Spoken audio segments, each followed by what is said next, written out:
নমস্কার, তোমরা সবাই কেমন আছো? আশা করি ঈশ্বরের কৃপায় তোমরা সবাই খুব ভালো আছো, আর আমি তোমাদের আশীর্বাদে ভালোবাসায় ভালো আছি।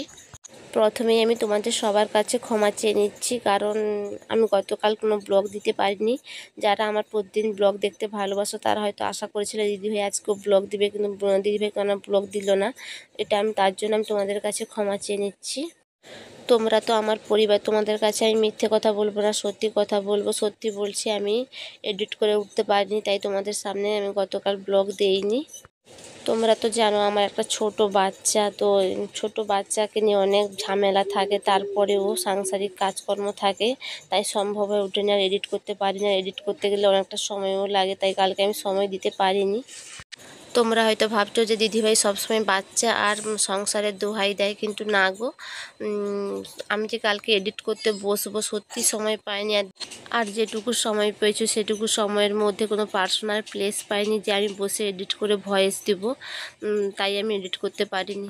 আর আমাকে যে কেউ হেল্প করবে আমি সেটুকু কারোর উপরে আশা করতে পারবো না, যে আমি ভিডিও করে দিব, কেউ আমাকে এডিট করে দিবে, আমি পরের দিন ভিডিওটা দিয়ে দেবো। কিন্তু না গো, সেটুকু আমি আশা করতে পারি না, কারণ আমাকেই ভিডিও করতে হয়, আমাকে এডিট করতে হয়, আমাকে সবটাই করতে হয়, আমার হেল্প করার মতো কেউ নেই। তোমাদের দাদা ভাই তো তার নিজের কাজেই ব্যস্ত থাকে, আর আমাকে কে হেল্প করবে? তো তোমাদের সবার কাছে আমার একটাই অনুরোধ, তোমরা স্কিপ না করে পুরো ভিডিওটা দেখো, অবশ্যই তোমাদের ভালো লাগবে।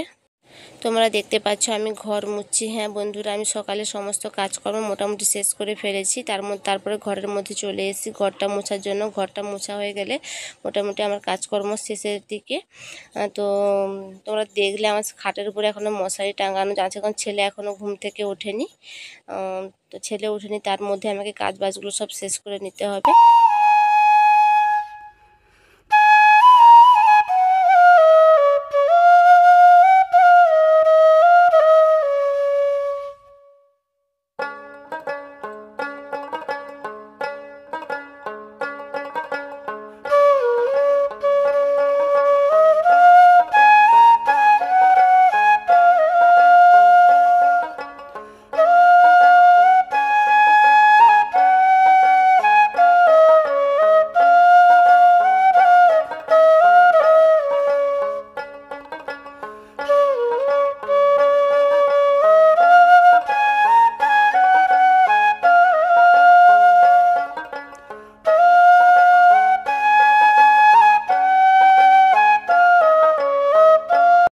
তোমরা তো দেখতেই পেলে যে আমি ঘর মোছা শেষ করে চলে এসেছি মুড়ি ভরতে। তো হ্যাঁ বন্ধুরা, গতকাল আমাদের মেশিনে মুড়ি ভাজা হয়ে এসছে, তো কালকে মুড়িগুলো আর ভরা হয়নি, রাতে আমি রেখে দিয়েছিলাম, কারণ মেশিনে তো মুড়ি ভাজা হয়েছে, তো ওই মুড়িগুলা অনেকটা গরম থাকে, তো ওটাকে ঠান্ডা করে তারপরে ডাব্বার মধ্যে ভরতে হয়, তাই সারা রাত আমি রেখে দিয়েছিলাম।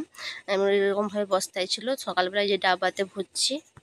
তোমাদের আর একটা কথা শেয়ার করি, তো আমাদের চাষের জমিন আছে, আমাদের চাষের জমিনে ধান সেদ্ধ করে চাল করে মুড়ি আর ভাত খাওয়া হয়। আমাদের আগে বাড়িতেই মুড়ি ভাজা হতো, তো আমি তো মুড়ি ভাজতে পারি না। হ্যাঁ পারি, একদম জানি না সেটা না বলবো না, তো আমি 1 থেকে 2 কিলো চালের মুড়ি ভাজতে পারবো, এর থেকে বেশি পারবো না। আমার শাশুড়ি মা ভাজতেন, তো ওনার তো এখন বয়স হয়েছে, উনিও এখন পারেন না ভাজতে, তাই এখন মেশিনে ভাজা হয়। আর সত্যি কথা বলতে এখন তো গ্রামে গ্রামে মেশিন হয়ে গেছে মুড়ি ভাজার জন্য, কেন কেউ বা বাড়িতে কষ্ট করবে, তাই আমাদেরও মেশিনে মুড়ি ভাজা হয়। যারা গ্রামের দিকে থাকো তারা তো অবশ্যই জানো ব্যাপারটা।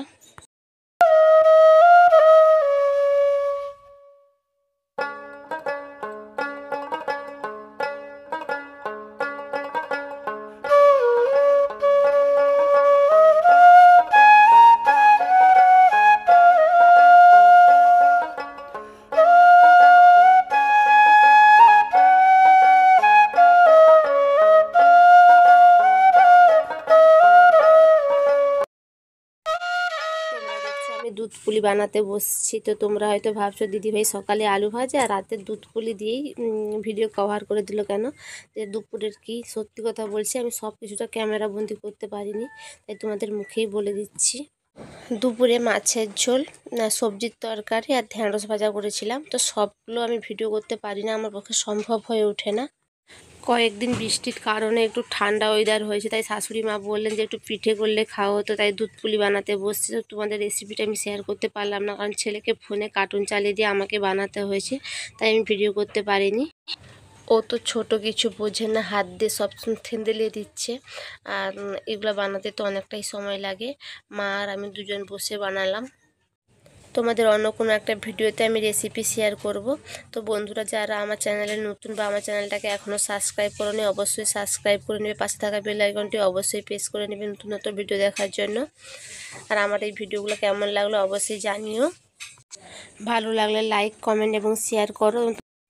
তোমরা সবাই খুব ভালো থাকবে এবং তোমাদের পরিবারের আপনজনদের সবাইকে খুব খুব ভালো রাখবে। তো আমি আজকের ব্লগটা আমি এখানে শেষ করছি। আবার দেখা হবে নতুন একটা ব্লগে। তোমরা কে কে দুধ পুলি খেতে ভালোবাসো জানিও। আর শুভরাত্রি, টাটা।